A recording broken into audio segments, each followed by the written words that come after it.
Beleza? E aí, tranquilidade? Esse é o Charla Podcast. Hoje eu vou começar de uma maneira diferente, mano. É um Charla Podcast muito especial. Só vou avisar pra galera, ó. Hoje não tem superchat, beleza? Porque a entrevista aqui, o tempo do homem é precioso, meu parceiro. O cara é brabo demais. Então é o seguinte, ó. Vou pedir like na live, voadora no peito do like, cara. Porque aqui é Mengão, a gente tá na casa do Flamengo. Estrutura espetacular do Ninho do Urubu. Um dos maiores centros de treinamentos do Brasil. Algo espetacular e com um técnico que tem um trabalho também espetacular. Cara, já vou começar direto com o nosso convidado. Cara, aqui com a gente. Primeiro eu queria falar, antes da parte de campo, a parte pessoal. Tem algumas pessoas que a gente tem que exaltar isso, né? A gente sempre exalta o Zico, né? Quando a gente pode, em termos de extra-campo e tal. E 100% dos caras que conversaram com a gente até hoje, além da grande competência que tem, é um cara que... Fino trato. Todo mundo gosta. Fino trato. Cara espetacular. Tá com a gente aqui um dos melhores treinadores do Brasil e também uma pessoa sensacional, Dorival Júnior no Charla Podcast. Bem-vindo, Dorival. Obrigado. Agora só uma coisinha. Toda unanimidade é burra. Mentir é muito fácil. Não é, Maurício? Nesse caso eu tenho certeza que não, Dorival.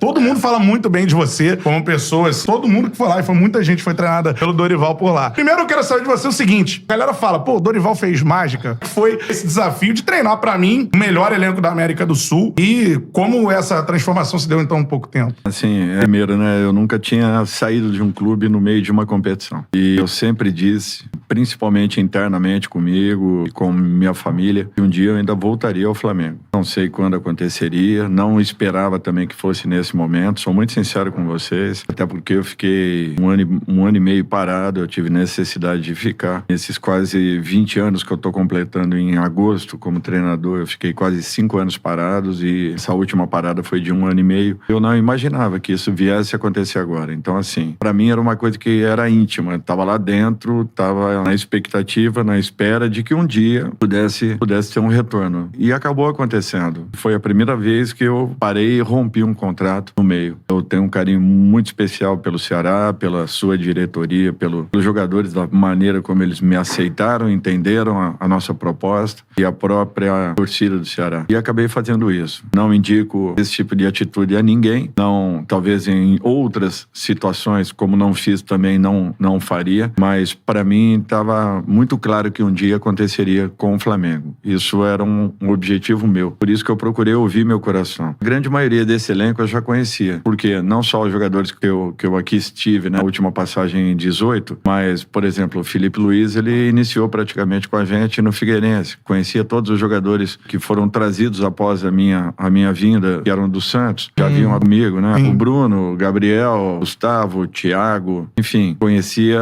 o Rafinha muito bem. Desculpem, o Rafinha exatamente. A passagem anterior do Flamengo, é porque eu sempre citei aquela minha saída e a chegada de vários jogadores, que eram todos jogadores que praticamente eu os conhecia. Foram formando o time de 2019. Exatamente, que formaram aquele time de 2019, né? Fora esses jogadores, né? O elenco praticamente eu já tinha uma noção de quem era o Léo, o Santos eu já havia trabalhado no Atlético. No Atlético, verdade. Exatamente. Então, assim, eu tinha uma noção. Sempre acompanhei muito todas as equipes. Porque quando você tá fora, você fica fazendo um ensaio, né? Um tipo de exercício. Se eu fosse hoje treinador dessa equipe, o que eu faria? Que não está acontecendo. É uma maneira de você estar, de repente, mantendo uma condição de ensaiar aquilo que poderia estar acontecendo caso você estivesse à frente de uma ou outra equipe. Não só o Flamengo. Acontece com todos em qualquer situação. É um exercício que você faz para tentar se manter atualizado, né? Uma das maneiras de você se manter atualizado. Então, eu sempre procurei trabalhar nesse sentido. Poucos foram jogadores que eu ainda não havia trabalhado. Então, eu tinha uma certeza muito grande que o que vinha acontecendo talvez fosse, como, graças a Deus, acabou se confirmando, apenas um momento. De repente, nós poderíamos, de uma forma ou de outra, estarmos aí ajudando a resgatar, primeiro, a confiança de um time, né? Esse é o principal. Segundo, que eles aceitassem aquilo que seria proposto, taticamente falando. Terceiro, trabalharmos a exaustão nos momentos em que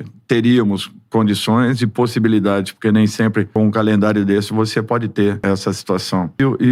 E o principal, que existisse uma mudança comportamental de todo o grupo. Acho que basicamente foi em cima disso, esses 3 pilares aí que foram pautadas essa recuperação. Essa é a mágica do Dorival, galera. Acho que é fácil, né? Trabalho mental, trabalho de dia a dia, convencer um grupo a comprar uma ideia, né? Não é fácil, né, Dorival? Não é fácil porque você tem que ter lisura, né, nas suas atitudes. Você está sendo avaliado a todo momento.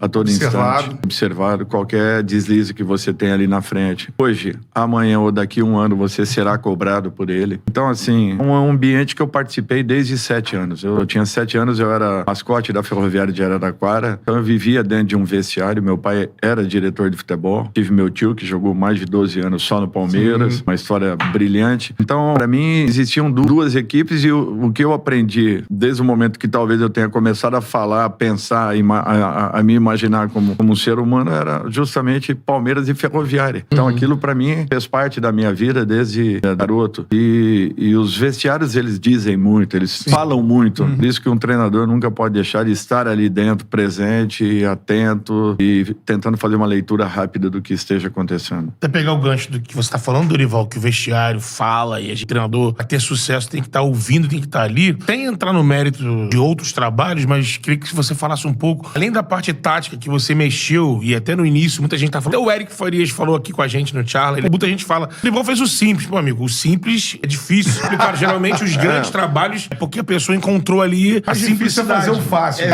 O simples mesmo. É o simples. Você encontrar ali, olha, calma aí, você aqui joga com fulano agora. Sem citar intercessores, você sentiu que esse vestiário tá precisando ser ouvido? Os jogadores estavam precisando ser ouvidos, terem maior atenção. Você sentiu isso na hora do trato com eles na tomada? Eu acho que o atleta, ele fica mais experiente. Ele não perde a condição de atuar, de jogar, de desenvolver o seu trabalho. Em momento nenhum. Ele pode não estar vivendo um bom momento. É uma situação completamente diferente. Até porque, se nós nos lembrarmos de um ano atrás, você da sua vida, você da sua, eu da minha, com certeza nós poderemos nos lembrar